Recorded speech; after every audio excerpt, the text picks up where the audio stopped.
लगातार मैं भी इन दिनों देख रहा हूँ कि जब कई अधिकारियों से मिलते हैं वो जवाब नहीं दे पाते हैं, कई मंत्री जवाब नहीं दे पाते हैं, तो संयम एक तरह से टूटने लगता है। माननीय मुख्यमंत्री जी को बदनाम करने का काम कर रहे हैं। मुख्यमंत्री जी मॉनिटरिंग कर रहे हैं, मुख्यमंत्री जी चाहते हैं बेरोजगारों को समय पर रोजगार मिले, लेकिन उनके विपरीत काम कर रहे हैं। हमारा आंदोलन होगा वो इन लोगों के खिलाफ होगा, आपके खिलाफ नहीं होगा, क्योंकि आप संवेदनशील हो, आपके साथ आज भी हैं और कल भी नहीं। अगला मुद्दा यही है कि सिस्टम में सुधार हो, कि समय पे भर्ती निकलती है तो समय पे भर्ती भी होनी चाहिए। सरकारों को स्पष्ट कर देना चाहिए कि कब एग्जाम होगा, कब परिणाम आएगा, कब ज्वाइनिंग होगी। एक बात की मुझे जरूर खुशी है कि माननीय मुख्यमंत्री अशोक गहलोत जी देश के पहले ऐसे मुख्यमंत्री हैं जो कोरोना काल में भी कई भर्तियों की नियुक्ति प्रक्रिया के आदेश जारी करके एक मिसाल पेश की है।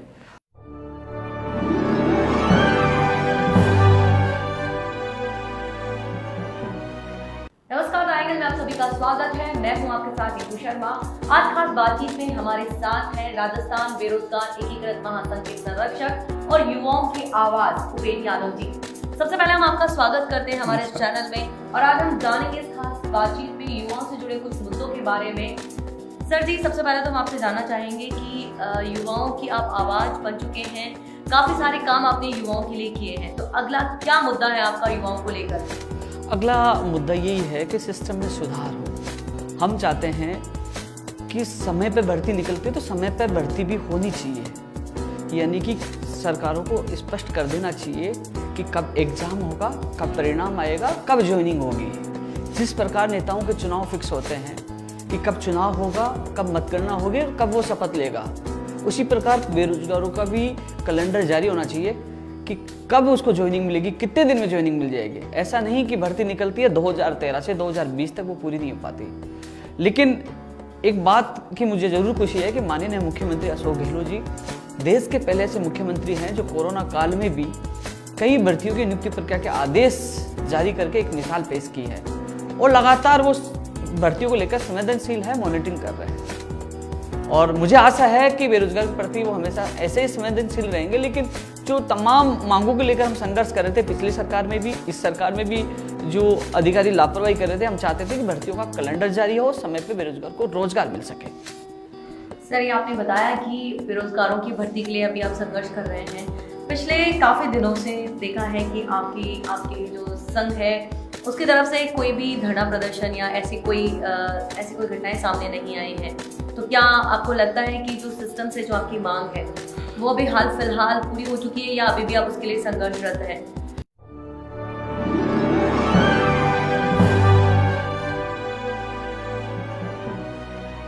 देखो, सबसे अच्छी बात है मैंने अभी बताई कि माननीय मुख्यमंत्री जी लगातार मॉनिटरिंग कर रहे हैं। 3 मार्च को मेरी मुलाकात हुई, उसके बाद 15 मार्च को मुलाकात हुई और माननीय मुख्यमंत्री जी ने जब मुलाकात हुई एक शादी समारोह के दौरान, तो उन्होंने कहा कि आप आना और कुछ युवाओं के लिए अच्छा करेंगे और उन्होंने मॉनिटरिंग किया लगातार। जहाँ अच्छा होगा हम धन्यवाद भी देंगे। और 12,000 से ज़्यादा एलडीसी के अभ्यर्थियों को कोरोना काल में नियुक्ति प्रक्रिया के आदेश जारी करके उनको नौकरी देने का काम किया है। आरपीएस एलडीसी भर्ती 223 पदों पर 9,322 सेकंड ग्रेड के अभ्यर्थियों की नियुक्ति प्रक्रिया का कैलेंडर जारी किया है। लैब टेक्नीशियन और रेडियोग्राफर भर्तियों की विज्ञप्ति जारी की है। तो लगातार कार्य कर रहे हैं। लेकिन जो आप कह रहे हो धरना प्रदर्शन की, मैं आपके चैनल के माध्यम से माननीय मुख्यमंत्री जी से निवेदन करना चाहूँगा, हम आपके साथ हैं, आप संवेदनशील हैं, लेकिन जो सिस्टम में बैठे कुछ अधिकारी या तो 587 पद जो एलडीसी में काट दिए गए थे या भर्तियों के गलत नियम बनाने से भर्तियाँ कोर्ट में अटक जाती हैं, समय पे परिणाम नहीं आते हैं, आरपीएससी जो अध्यक्ष है वो मिलता नहीं है, कुछ मंत्री भी अच्छी तरह से जवाब नहीं दे पाते हैं। संयम लगातार मैं भी इन दिनों देख रहा हूँ कि जब कई अधिकारियों से मिलते हैं वो जवाब नहीं दे पाते हैं, कई मंत्री जवाब नहीं दे पाते हैं, तो संयम एक तरह से टूटने लगता है। लेकिन आपका चेहरा सामने आता है कि हाँ, माननीय मुख्यमंत्री जी से मुलाकात करेंगे, उनके सामने बड़ी बात रखेंगे।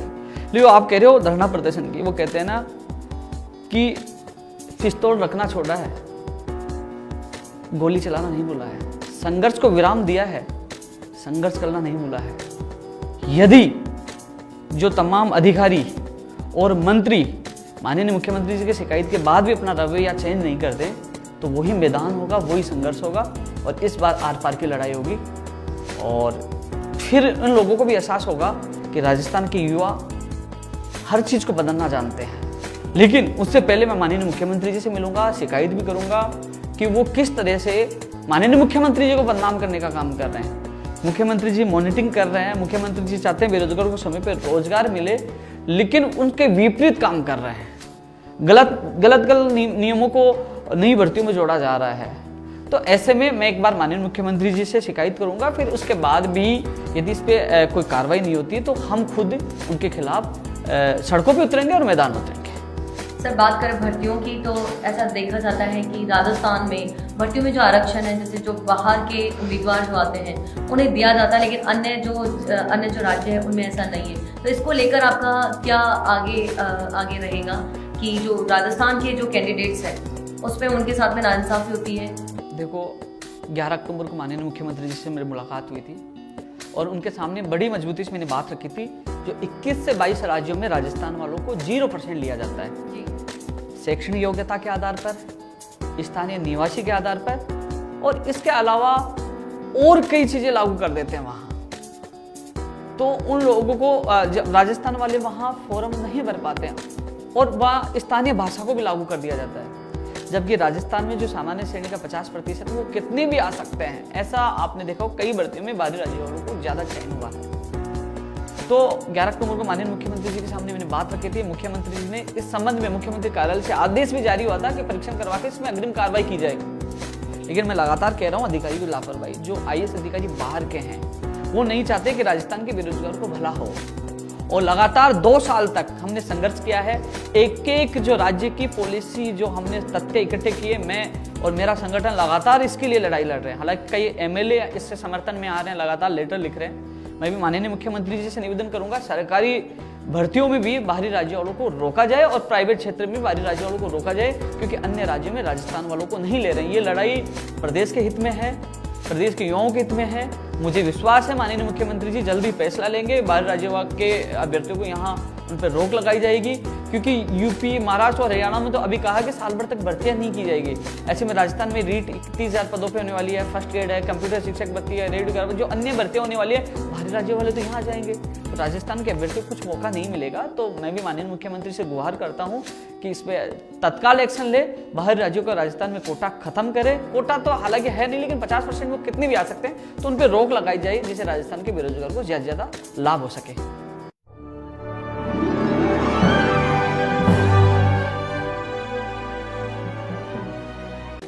भर्तियों और परिणाम के अलावा और कौन से युवाओं से जुड़े मुद्दे हैं जिनकी तरफ आप सरकार का ध्यान आकर्षित करना चाहते हैं? देखो, सबसे बड़ी बात है, हम चाहते हैं माननीय मुख्यमंत्री जी से कि भर्तियों का कैलेंडर जारी हो।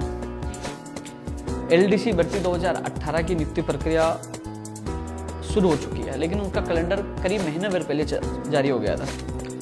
राजस्थान के युवाओं की एक ही आवाज है, रीट 2020 का आयोजन होना है, लेकिन उसका न तो पैटर्न न परीक्षा तिथि का पता नहीं है। पहले 2 अगस्त थी, फिर 2 सितंबर किया गया। युवा यही कहते हैं कि आप फरवरी में करवा लीजिए एग्जाम, जनवरी में करवा लीजिए, दिसंबर में करवा लीजिए, लेकिन कैलेंडर तो जारी करो कि एग्जाम कब होगा, पैटर्न क्या होगा, परीक्षा तिथि क्या, जो परीक्षा तिथि के बाद परिणाम कब आएगा, ज्वाइनिंग कब होगी। तो कैलेंडर जारी होना तो वो बेरोजगार अपना लक्ष्य मानकर अच्छी तरह से तैयारी कर सकते हैं। अब क्या है कि कैलेंडर जारी होता नहीं है। माननीय मुख्यमंत्री जी ने 24 दिसंबर 2019 को घोषणा की थी कि 31,000 पदों पर वैकेंसी आएगी, फर्स्ट ग्रेड की भी वैकेंसी आएगी, लेकिन उसकी परीक्षा तिथि न जारी होना, पैटर्न जारी न होना, ये सबसे बड़ी विभागीय लापरवाही है।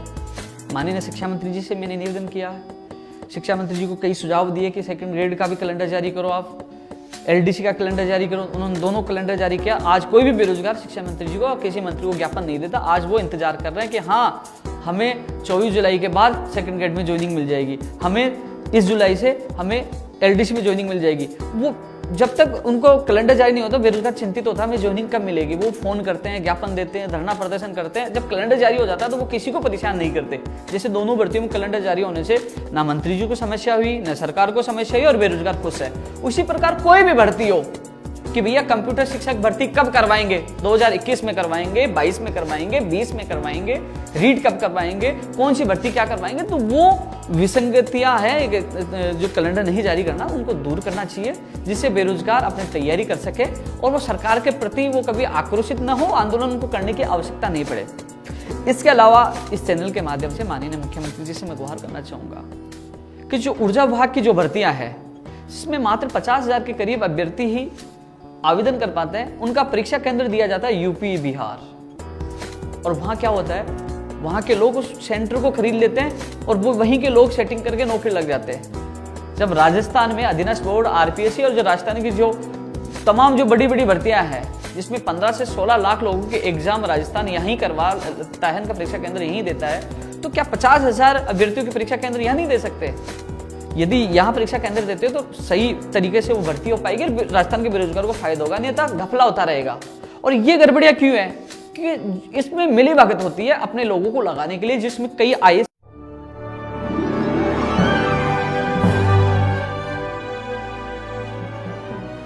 अधिकारी मिले हुए हैं, वो बाहर सेंटर देते हैं, अपने लोगों को लगाने के लिए सेंटर बिक जाते हैं। तो माननीय मुख्यमंत्री जी से मैं निवेदन करना चाहूंगा कि आप परीक्षा केंद्र राजस्थान में दें और राजस्थान के बेरोजगारों को ज़्यादा से ज़्यादा फायदा हो। कई ऐसी चीज़ें हैं जिसमें राजस्थान का सामान्य ज्ञान जोड़ने से राजस्थान के अभ्यर्थी को ज़्यादा नंबर आ सके। मान लीजिए पहले 2013 में जो ऊर्जा विभाग में जो भर्तियाँ थी, उसमें पैटर्न बहुत अच्छा था, राजस्थान का सामान्य ज्ञान ज़्यादा पूछा जाता था, जिससे राजस्थान के अभ्यर्थी को नंबर ज़्यादा आता था। सामान्य तौर पे पूछे जाएगी जीर्ण माता का मंदिर कहाँ है, तो राजस्थान का अभ्यर्थी बता सकता है सिक्कर महल, यूपी और बिहार वाला नहीं बता सकता। ऐसे में राजस्थान की भर्तियों में राजस्थान का सामान्य ज्ञान का ज़्यादा समावेश किया जाए, जिससे राजस्थान के अभ्यर्थी को ज़्यादा से ज़्यादा मौका मिल सके, ज़्यादा वो तैयारी कर सके। ये लगातार हम मांग कर रहे हैं। इसके अलावा जो यूपीएससी की तर्ज पर आरपीएससी का भी ये जो परीक्षा प्रणाली वो मजबूत होनी चाहिए। आज आरपीएससी की तो इतनी बुरी स्थिति है कि हर परिणाम के लिए धरना प्रदर्शन करना पड़ता है। परिणाम आ गए तो फॉर्म भिजवाने के लिए धरना प्रदर्शन करना पड़ता है। और दूसरी बात, अब सिस्टम कर दिया कि 2-2.5 गुना परिणाम निकाल देते हैं, 2-3 महीने तो उनके काउंसलिंग में लगा देते हैं। तो कुल मिलाकर आरपीएससी की जो साख गिरती जा रही है, सरकार उस पर भी ध्यान दे और समय पर उनका परिणाम जारी करने के लिए उनको पाबंद करे कि समय पे परिणाम जारी हो, समय पे बेरोजगार को रोजगार मिले। तो कुल मिलाकर छोटी मोटी जो समस्याएं हैं उनको सरकार को निस्तारण करना चाहिए। माननीय मुख्यमंत्री जी को भी इस पे सख्त से सख्त कानून लेना चाहिए। जिस प्रकार खुद मॉनिटरिंग कर रहे हैं, उसी प्रकार आरपीएससी अधीनस्थ बोर्ड पे भी थोड़ी पाबंदी लगाकर मॉनिटरिंग करनी चाहिए कि वो बेरोजगार को समय पे एग्जाम करवाए, समय पे उनका परिणाम निकाले और समय पे इंटरव्यू करवाए और समय पे बेरोजगारों के नौकरी के रास्ते खुल सके। सर, सिस्टम के खिलाफ आपकी नाराजगी है, आपकी शिकायत है कि जो सिस्टम में कुछ ऐसे अधिकारी बैठे हैं जो इन सारे कार्यों को आसानी से नहीं होने देते हैं। तो ऐसे में सिस्टम को सुधारने के लिए आपके क्या आपने क्या स्ट्रेटजी बनाई हुई है या आप क्या करने वाले हैं आगे कि सिस्टम में सुधार हो? क्या आप आगे राजनीति में आना अपना अगला लक्ष्य मानते हैं?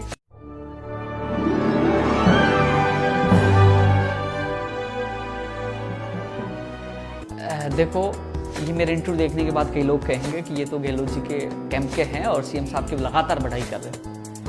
लेकिन उन लोगों को ये पता नहीं कि मेरा संघर्ष 2012 पिछली सरकार में कांग्रेस सरकार से शुरू हुआ था। उनको ये पता नहीं, इसी कांग्रेस सरकार में मैं अनशन पे बैठा था और इसी कांग्रेस सरकार में 25 नवंबर 2019 को मैं जेल जाके आया हूँ। मैं बढ़ाई इसलिए कर रहा हूँ कि वो मॉनिटरिंग कर रहा है। इस कोरोना काल में 12,000 एलडीसी वालों की ज्वाइनिंग प्रक्रिया उन्होंने शुरू की, कई लोगों के अभ्यर्थी को ज्वाइनिंग मिल गई और को मिलने वाली है, प्रोसेस में है सेकंड ग्रेड के आदेश की। तो मेरा फर्ज है, जो काम करेगा धन्यवाद देना मेरा फर्ज है। जहां सरकार से कम गलतियां होती हैं, जहां विसंगति होती है, मैं आवाज उठाता हूं। किसी पार्टी विशेष को चुना नहीं है, जो अच्छा काम करेगा धन्यवाद देना मेरा फर्ज है। माननीय मुख्यमंत्री ने अच्छा काम किया, धन्यवाद दिया और आगे भी दूंगा। जहां मुझे लगता है कि ये छात्र हित में नहीं है, वहां आंदोलन भी होंगे, प्रदर्शन भी होंगे, लेकिन जबरदस्ती किसी के खिलाफ बोलना, जबरदस्ती अंगुली करना बिल्कुल गलत है। कई लोग पूछते हैं कि आप तो मुख्यमंत्री जी के खिलाफ बहुत बोलते थे, आज क्यों नहीं बोलते? इसलिए नहीं बोलता कि जब मैं शादी समारोह में मिला तो उन्होंने खुद ने, माननीय मुख्यमंत्री जी मुझे देखते कहा कि एक बार आना, अपने युवाओं के लिए अच्छा निर्णय करेंगे। खुद मॉनिटरिंग कर रहे हैं, मुझे विश्वास है कि अच्छा निर्णय करेंगे। क्योंकि आप खुद देख लीजिए, यूपी, हरियाणा, महाराष्ट्र, उनकी 1 साल तक नौकरियां रोक दी गई। हमारी कम से कम प्रोसेस तो शुरू है। माननीय मुख्यमंत्री से मुलाकात होगी तो तमाम, मुझे ये भी पता है कि 2013 के एनएम जीएनएम जो है भर्ती है, 67-1900 पद हैं एनएम के और 4514 पद है जीएनएम के। पंचायत राज एलडीसी भर्ती 2013 10,029 पदों पर, 587 जो एलडीसी 2018 में कम किए पद हैं। इसके अलावा आयुर्वेद नर्सिंग भर्ती है, रीड शिक्षक भर्ती 2018 की एक और सूची है, 16 है। तो उन तमाम जो इशू है माननीय मुख्यमंत्री जी को निर्णय लेने हैं, उनसे मुलाकात भी करनी है, उनके सामने मजबूती से बात रखेंगे कि हम वही व्यक्ति है जो कांग्रेस को समर्थन भी दिया था, साथ भी थे, आज भी साथ हैं। क्योंकि जो आप लोगों को कुछ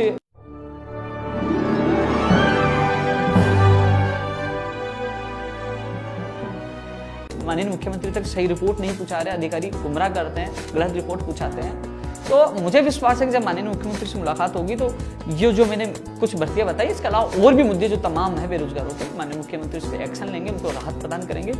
आपने एक सवाल किया राजनीति का, तो उसका जवाब यही है कि हमने पहले भारतीय जनता पार्टी को साथ दिया, उसके बाद सत्ता में आने के बाद लगातार भर्तियां अटकती रही, लाठीचार्ज, जेल जाना, हंगामा, प्रदर्शन, अनशन होता रहा। हमें लगा कि ये सरकार युवाओं के भविष्य के लिए, रोजगार के लिए सही नहीं उतर पाई अपने वादे से। उसके बाद माननीय मुख्यमंत्री जी कांग्रेस को हमने समर्थन दिया, लेकिन उसके बावजूद भी आज भी मुझे लगता है कि वास्तव में सिस्टम में सुधार नहीं हो पाया। माननीय मुख्यमंत्री चाहते हैं, लेकिन जो अधिकारी बैठे हैं वो नहीं चाहते सिस्टम में सुधार हो, तो उसके लिए लड़ाई हमारी जारी है अंतिम दम तक, यानी कि साहस है जब तक लड़ाई लड़ेंगे। और राजनीति की हमें लगता है कि कांग्रेस भी सिस्टम को नहीं सुधार पाई, समय पे रोजगार नहीं दे पाई, तमाम विसंगतियां दूर नहीं कर पाई, बाहरी राज्य का कोटा कम नहीं कर पाई और बेरोजगार को संतुष्ट नहीं कर पाई, तो कहीं ना कहीं युवाओं को खुद को मैदान में उतरना होगा।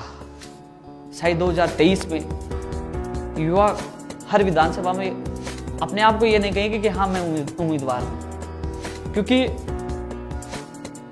जो नेता हैं किसी पार्टी के हैं वो फेसबुक पे लेटर पैड पे युवाओं की मांग रखते हैं, कभी धरातल पे, कभी सरकार के सामने नहीं रखते हैं। लेकिन अब पता चलेगा 2023 में, क्योंकि 2023 में सबसे बड़ा चुनौती है, सबसे बड़ी चुनौती उन एमएलए के सामने जो 200 एमएलए हैं कि जो बेरोजगार आज हैं, कि आने वाले समय में ये बेरोजगार उनको बेरोजगार ना कर दे, सामने चुनौती देकर।